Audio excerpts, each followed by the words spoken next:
అందరికీ నమస్కారం. ఈరోజు మనం ఉపనిషత్ సారం అనే అంశం గురించి మాట్లాడుకుందాం. ముఖ్యంగా మనం గురువుకు శిష్యుడికి మధ్య ఏ విధమైన సంబంధం ఉండాలనేది మనం ఒకసారి గమనించినట్లయితే, మనం భగవంతుని పూజించేటప్పుడు షోడశోపచారాలు చేస్తాం.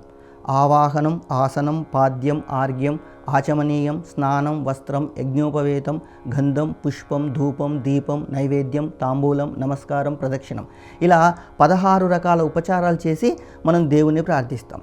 మరి ప్రతిరోజు అందరికీ 16 రకాల ఉపచారాలు చేయడానికి సాధ్యం ఉంటుందంటే, ఏ విధంగానన్నా ఒక విధంగా మనం దాంట్లో కొన్ని పాటించైనా కూడా మనం నిత్యం పూజలు చేస్తుంటాం.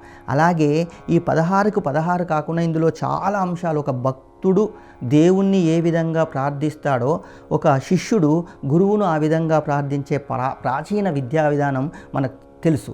అలాగే ఒక రాజు కొడుకైనా, ఒక మంత్రి కొడుకైనా, ఒక సైనికాధికారి కొడుకైనా, ఒక సామాన్యుడైనా, వీళ్ళందరూ తమ తమ స్థాయిలను, తమ తమ హోదాలను మర్చిపోయి ఈ గురువు ఆశ్రమానికి వచ్చేసి గురువుకు శుశ్రూషలు చేస్తూ, గురువులకు సేవ చేస్తూ, గురు కుటుంబానికి సేవ చేస్తూ, గురువుకు కావలసినటువంటి అన్ని రకాల సమితులను సమకూరుస్తూ, వారు ఏదైతే పాఠం చెప్తారో ఆ పాఠాన్ని శ్రద్ధగా వింటారు.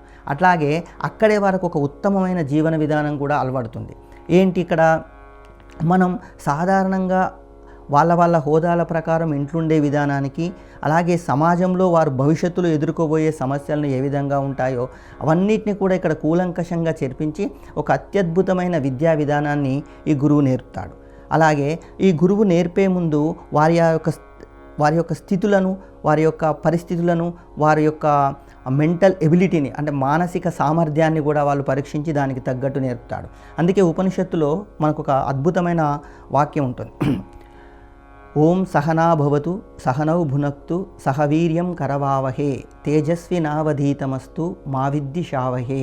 ఈ విధంగా ఉన్న దాంట్లో మనం గమనించినట్లయితే ఆ గురు శిష్యులు ఏ విధంగా ఉంటారో ఈ శ్లోకంలో అత్యద్భుతంగా వివరించబడ్డది. అంటే ఆ భగవంతుడు మనిద్దరినీ రక్షించుగాక, మనిద్దరినీ శక్తివంతులను చేసుగాక, మనిద్దరము పోషించుగాక, మనిద్దరము కూడా ప్రజ్వరిల్లే చెట్టు చేసుగాక, మనిద్దరికీ అన్ని విధాల కాపాడుగాక అనే సారాంశంతో పాటు ఈ గురు బోధన విద్యార్థికి ఏ విధంగా చేయాలో క్లియర్గా ఉంటుంది. ముఖ్యంగా ఇక్కడ గురువుకు నేను చెప్పుతున్నాను అనే భావం, శిష్యుడికి నేర్చుకుంటున్నాను అనే భావం కాకుండా వాళ్ళిద్దరి మధ్య సమభావం, సమరసభావం ఖచ్చితంగా అక్కడ ఉంటుంది.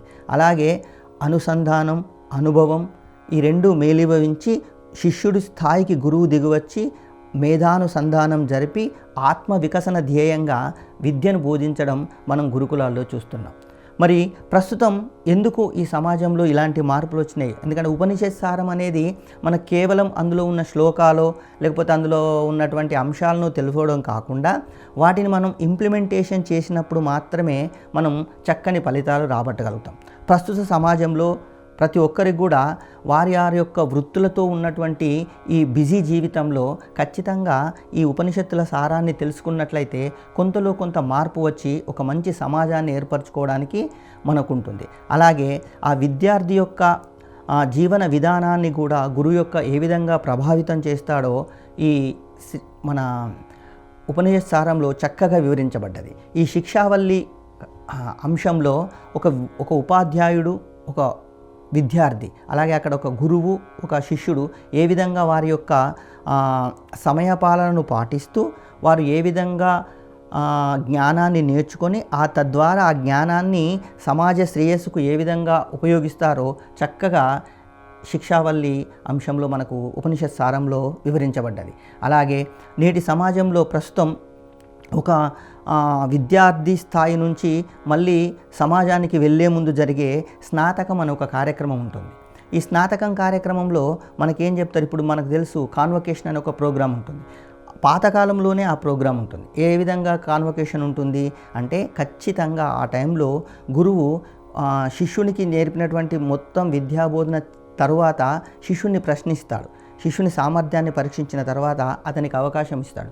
నువ్వు సన్యాసాశ్రమాన్ని స్వీకరిస్తావా లేక గృహస్థాశ్రమాన్ని స్వీకరిస్తావా అనే అంశాన్ని ఉన్నప్పుడు శిష్యుడు తన స్థాయిని తెలుసుకొని ఆయన ఏ నిర్ణయం తీసుకున్నా కూడా గురువాజ్ఞతోని వెళ్ళి ఆ సమాజంలో మళ్ళీ నవజీవన సమాజానికి తన పునాదులు వేసుకోవడానికి ఈ స్నాతకం అనేది చాలా అత్యద్భుతంగా ఉపయోగపడుతుంది. సెలవు. స్వతంత్ర భక్తి యూట్యూబ్ ఛానల్ ని సపోర్ట్ చేయండి.